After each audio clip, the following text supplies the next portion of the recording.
Olá meus queridos amigos, sejam bem-vindos a mais um vídeo do canal, eu sou Jean Saulo. Galera, hoje mais um vídeo continuando a nossa série de vídeos comentando sobre o USA. Lembrando só então que o nosso comentário é superficial, né? Não é uma análise profunda, não estou explicando passo a passo como solfejar, como fazer a leitura métrica, rítmica dessas lições, só estou comentando o básico, né, superficialmente, para a gente conhecer um pouquinho do novo método, certo? Depois da vinheta, vamos lá então. Galera, então aqui na fase 11 nós iremos trabalhar um pouquinho com compassos simples, compostos alternados e o acento métrico desses compassos, beleza? Bom, a partir da fase 12 nós iremos trabalhar a síncopa. Eu tô curioso para ver como que ele abordou síncopa, né? Porque o MTS ficava um pouco vago essa questão de síncopa, e os alunos sempre têm muita dificuldade para entender tanto síncopa como contratempo, né? O contratempo um pouquinho menos, né? Mas a questão da síncopa é bastante complicada para o aluno poder entender. Isso na fase 12, tá? Esses dois temas ele deixou só para a fase 12. Na fase 13, nós iremos trabalhar com os ritmos iniciais, que são, né, aqueles ritmos que também gerava bastante dúvida no MTS. Vamos ver como é que ele vai abordar essa questão dos ritmos iniciais aqui neste método. Galera, aqui na fase 11, ele inicia falando um pouquinho sobre o acento métrico. O compasso, ele obedece a alguns acentos. Por exemplo, as palavras elas possuem sílabas tônicas. Então aqui, conduzir, a sílaba tônica é o zir.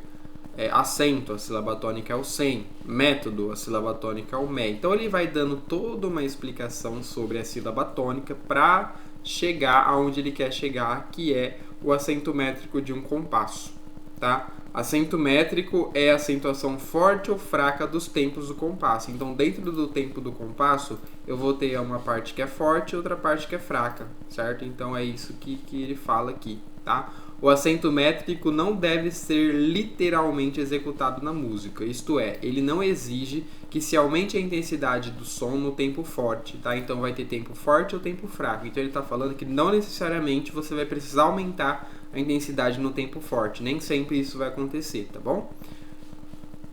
A poesia dos hinos foi cuidadosamente preparada, tendo o acento métrico em mente, para que as palavras e frases tenham sentido em que, na sua maior parte, as sílabas tônicas das palavras se localizam na acentuação forte.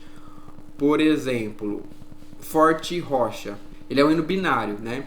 Então ele vai começar, a acentuação métrica dele é forte, fraco, forte, fraco. Então quando você inicia falando a poesia, forte, a sílaba tônica é o for, o T é a sílaba fraca ali dessa palavra forte.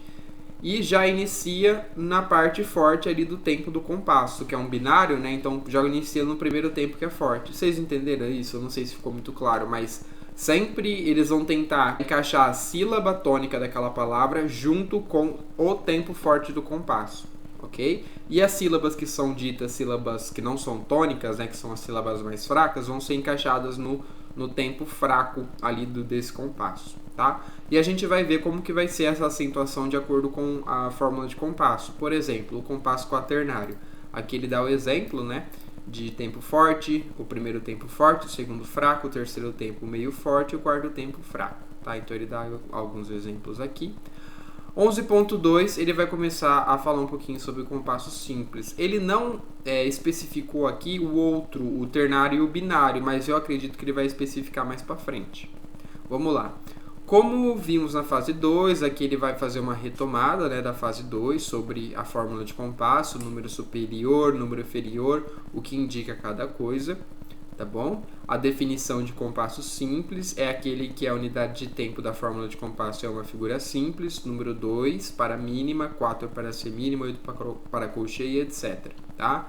Figura que pode ser dividida em duas partes iguais, a gente chama de subdivisão binária. Aqui então, toda vez que eu tenho uma figura que ela pode ser dividida em duas partes iguais, eu tenho compasso simples ali. Compassos simples serão binário, quando eu tenho 2 em cima, ternário quando eu tenho 3 e o quaternário quando eu tenho 4 no número de cima, tá? Aqui ele coloca a acentuação métrica do binário, ó, primeiro tempo forte, segundo tempo fraco. Aqui ele explica sobre a subdivisão, como é que vai ficar a acentuação métrica na subdivisão, quando eu tenho colcheias, por exemplo.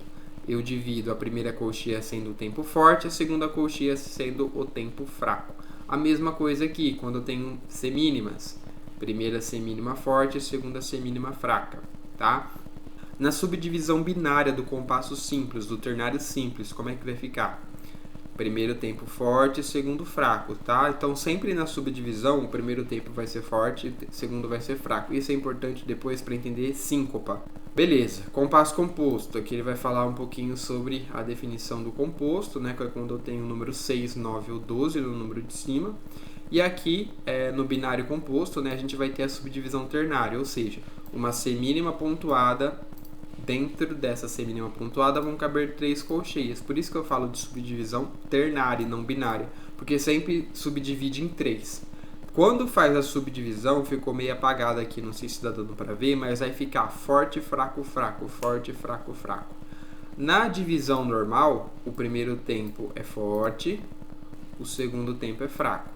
Aqui ele vai falar do ternário composto, não muda, a única diferença é que vão ser 9 movimentos ao invés de 6. E aqui no quaternário composto também subdivide em 3, porém vão ser 12 movimentos. 4 tempos e 12 movimentos, por isso que eu chamo de quaternário composto, certo? Aqui ele falando um pouquinho sobre o movimento alternativo do binário composto, tá? O movimento alternativo do ternário composto, isso daqui tudo a gente pode especificar depois, quando a gente fizer uma análise melhor, né, do método. 11.4 ele vai falar um pouquinho sobre os compassos alternados, que é quando num mesmo hino, numa mesma música, aparecem compassos diferentes, né? Então aqui, por exemplo, no hino 415, ele inicia com 9/8, porém, em determinado compasso ele muda para 6/8. Depois ele volta para 9/8 também, tá? Então aqui ele define tudo certinho, depois vocês leiam a definição de compasso alternado. Aqui, né, exercícios de solfejo para o aluno poder solfejar. Sempre em 3 claves, né, para ele poder escolher qual a clave que ele está estudando. Aqui, leitura rítmica. Aqui para solfejar o hino 368. Agora entramos na fase 12. Galera, a fase 12 vai começar com síncopa, né? Então vamos à definição aqui de síncopa. Quando um som é articulado no tempo fraco ou parte fraca de um tempo e se prolonga sobre o tempo forte ou parte forte, né, seguinte. Por exemplo, aqui nós temos um quaternário, então o primeiro tempo forte, o segundo fraco, então essa nota foi articulada no tempo fraco, porém ela foi sustentada, porque aqui nós temos uma ligadura de valor, sustentou essa nota que iniciou no tempo fraco até o meio forte, tá? Então aqui nós temos a síncopa. A mesma coisa aqui, né? A nota iniciou no tempo fraco e foi para o meio forte, porém aqui nós não temos nota ligada, aqui nós temos uma mínima de 2 tempos. Aqui ele vai falar um pouquinho da síncopa regular, é formado por notas que têm a mesma duração, e síncopa irregular são notas com durações diferentes. Gostei assim da questão dos exemplos, né? Eu acho que ficou bem explicado. Aí ele dá um exemplo de síncopa no inário, tá? Então só demonstrando aqui que a nota sincopada vai ser a mínima. Pessoal, aqui eu estou trabalhando com subdivisão, lembra que eu falei? A semínima, nesse caso, desse hino, é a figura da subdivisão. Então, se está subdividido, aqui inicia forte. Depois passa para o fraco. Depois vai para o forte. E depois termina por fraco. Aqui é forte, ó. Essa nota, ela vai fazer parte do fraco. E depois já vai mudar para forte. Essa mesma nota vai fazer parte do forte também. E essa última nota aqui vai ser fraco. Porque lembra, na subdivisão, a acentuação métrica é forte, fraco, forte, fraco. Então, essa mesma nota é síncopa. Porque olha a definição, ela está indo do tempo fraco e se estendendo para o tempo forte. Aqui é que mora a dúvida da síncopa. Você precisa analisar esses hinos na forma da subdivisão. Se vocês não conseguiram entender muito bem, na análise melhor do método que a gente vai fazer posteriormente, eu posso explicar de uma forma melhor aqui, que dê para vocês entenderem. Isso aqui é importante, ó, eu não posso acentuar, mesmo que a nota seja sincopada, eu não posso acentuar, não pode ser vivo por Cristo, tá? Então não acentua essa nota. Contratempo eu acho um pouquinho mais fácil de entender, porque é quando o tempo forte está preenchido por pausa, E o tempo fraco é preenchido por notas. Aqui ele exemplifica muito bem. Aqui ele traz um exemplo do hino 303, síncopa regular, exercício de leitura rítmica, exercícios de solfejo. Terminamos aqui a fase 12 e iniciamos a última fase de hoje, que é a fase 13. Bom, a fase 13 ele vai trabalhar com ritmos iniciais, que é um tema bastante polêmico, um tema que gera bastante dúvidas, né? Sempre. Tanto que ele deixou para as fases finais, né? A gente está na finaleira aqui, a gente está no final do método. Então ele deixou os temas mais difíceis justamente para o final, tá? Ritmos iniciais. Aqui ele vai falar um pouquinho do ritmo tético, tá? Que inicia no tempo forte, dá a explicação, dá o exemplo, né? Exemplo de hinos téticos. Aqui ele vai falar um pouquinho sobre anacrúsico, o hino que é anacrúsico, né? Compasso incompleto, inicia no tempo fraco. Então ele vai trazendo. Estou gostando porque tem bastante exemplos, né? Então isso é importante. Aqui ele dá exemplos de várias fórmulas de compasso com anacrúsio, e o MTS não tinha isso é extremamente importante. Justamente as fórmulas de compasso que aparecem nos hinos, né? 2x2, 2x4, 6x8. Aqui, ritmos anacrúsicos em compasso ternário, muito importante também. Ritmos anacrúsicos em compasso quaternário. Gostei dessa questão dos exemplos, aqui trazendo um hino, né? Explicações, exemplos. Deixa eu ver o ritmo acéfalo aqui. Aqui ele vai falar um pouquinho do ritmo acéfalo, tá? É um ritmo iniciado por um contratempo, isso é, quando o início do primeiro compasso é ocupado por uma pausa, seja ela escrita ou não escrita.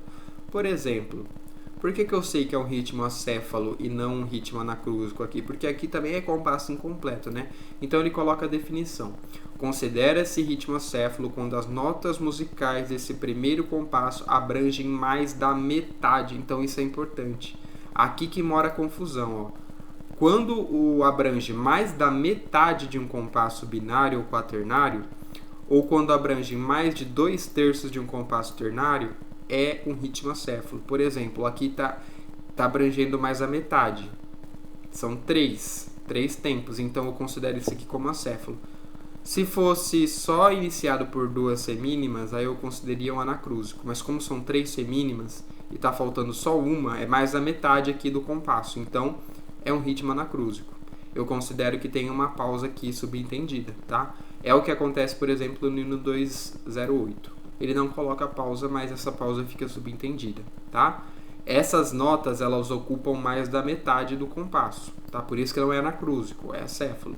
A mesma coisa o 377, ó. O 377 é 2x4, está numa fórmula de compasso melhor para entender aqui, tá? São 2 tempos por compasso e aqui nós temos 3 notas ocupando 1 tempo e meio, então é mais da metade do tempo do compasso, então é um anacrúsico. Beleza, exercícios de solfejo, leitura rítmica e finalizamos então a fase 13 e iniciamos a fase 14. Então no próximo vídeo será as 3 últimas fases. Não percam, tá, galera? Se vocês perderam os vídeos anteriores, também assistam, maratonem esses vídeos para a gente conhecer melhor esse método, certo? Muito obrigado por ficarem até o final do vídeo, Deus abençoe a todos, deixem o like de vocês, comentam, divulguem esses vídeos também, que é de grande ajuda pra gente do canal. Deus abençoe a todos e até o próximo vídeo.